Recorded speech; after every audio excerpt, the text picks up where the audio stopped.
Hey, Derek here, bodysurfinghandboard.com, and today I'm going to show you guys how to attach your Kung Fu grip to your body surfing handboard to get better grip while you're riding the waves out there.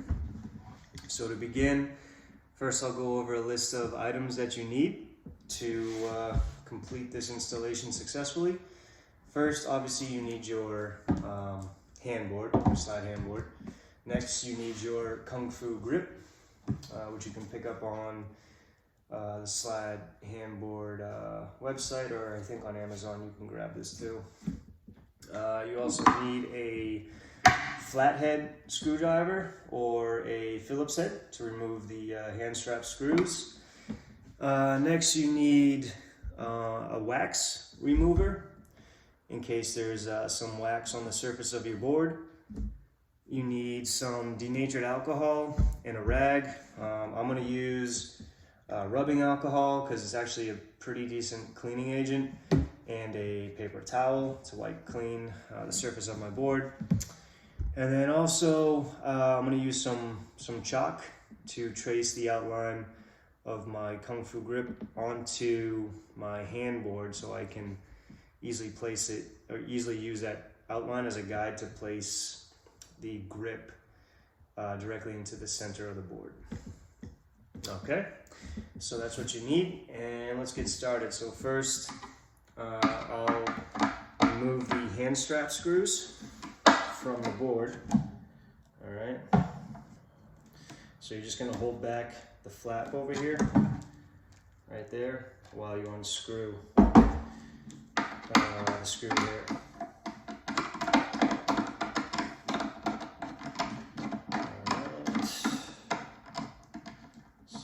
Coming loose, and you can keep the washer and the screw in there so you don't lose them. Unfortunately for my board, for some reason I can't get the left screw off. It's like really stuck in there. I've tried so many different things, so I'm just gonna basically kind of swing it over to the side out of the way so I can clean my board.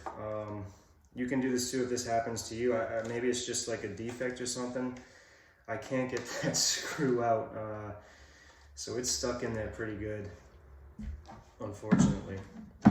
But if I could, I would remove the whole thing, but in this case I can't, so I'm just gonna swing this strap out of the way. And I did not apply any wax, but if I did, I would use this scraper and maybe, put some water on here and just scrape the wax off the board. But in this case, I have no wax on here. So I'm just gonna clean it with the rubbing alcohol. So I'll just like I'll damp this this paper towel, and I'll just kind of go over it like that. Make sure it's nice and clean.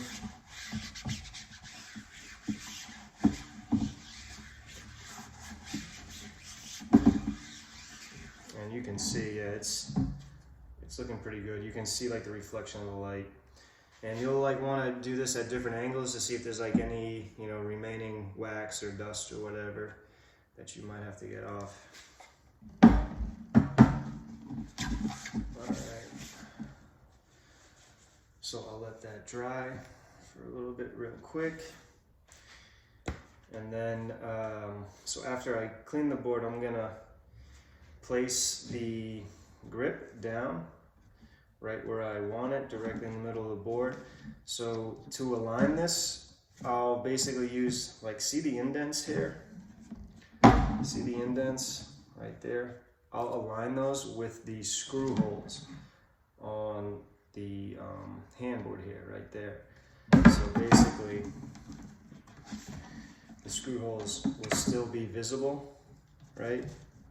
So see that they're lined up there, you can still see them. That's essential so you can get the strap back into the hole. If they're covered up, then you can't refasten it.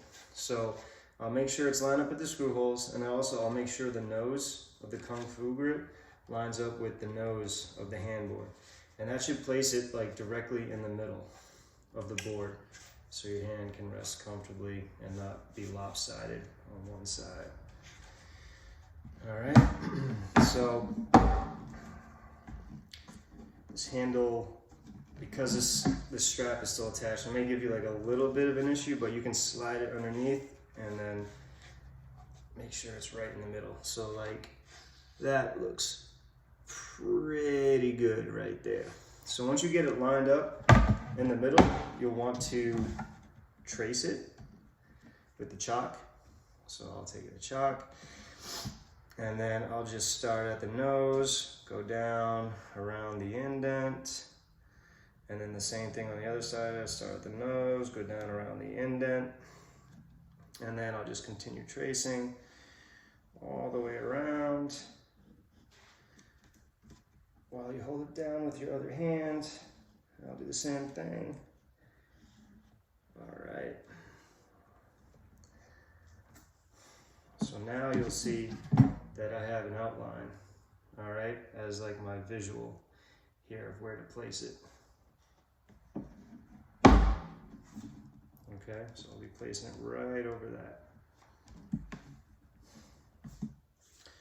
Once you have the outline, you're going to start with the nose of the pad, placing it directly on the nose of your outline there. And you'll peel it back, starting at the nose there. All right, just kind of like that. Right, this is the sticky side. So you don't want to touch the sticky side so you don't weaken it. All right, so I'll start by peeling it back a couple inches and then kind of just placing it directly on the nose there. So it should line up with the rest of the pad, and then I'll just continue peeling it back, right? Just like so.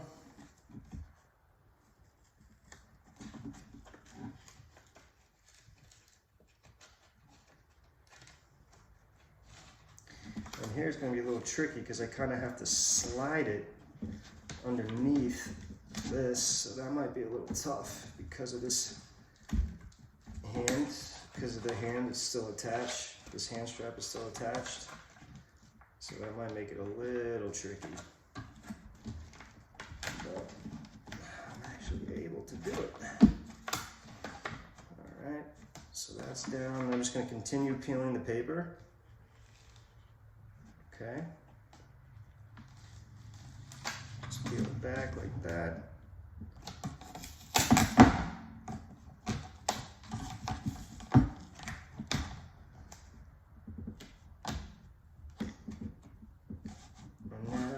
Got it down.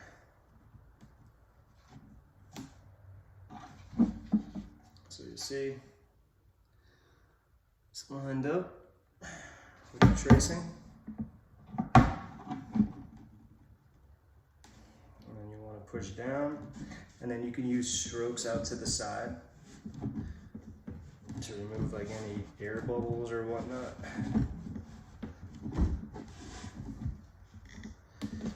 Now, the tricky part here is reattaching the hand strap. So for me, I had to swing it back over, so hopefully this still reattaches for me, which I think it will. So since the pad will elevate your hand strap a little bit, you really kind of have to pull over and down, or like push down on it, right? Because now it's elevated a little bit instead of flat. So this is going to be interesting to see if this still attaches. I don't know if it will or not, but it should.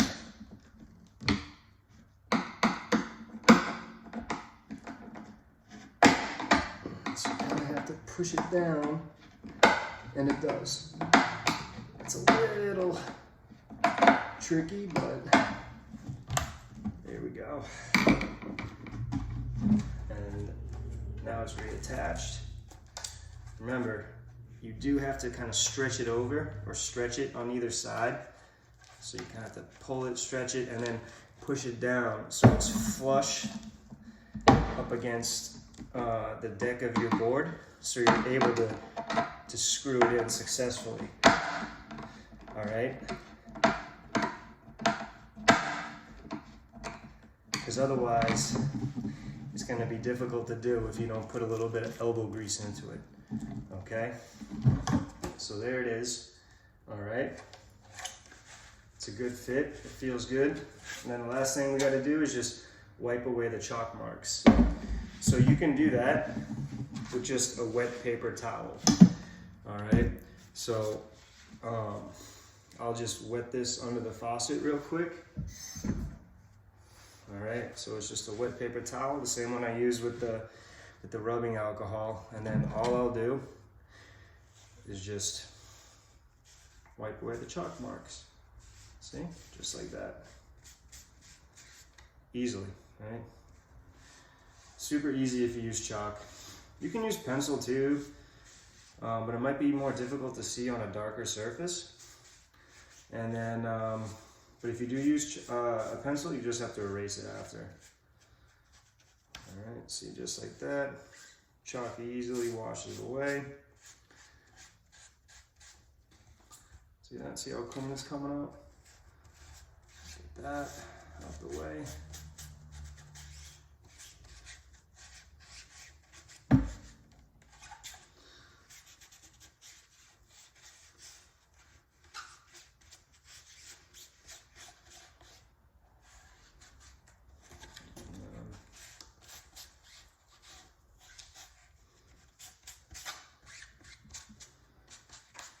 And that's it. And then obviously when you go to use it in the water, it'll wash anything else off. So, but that's it. All right, there's the final product right there. Pretty easy. All right, hope that was helpful.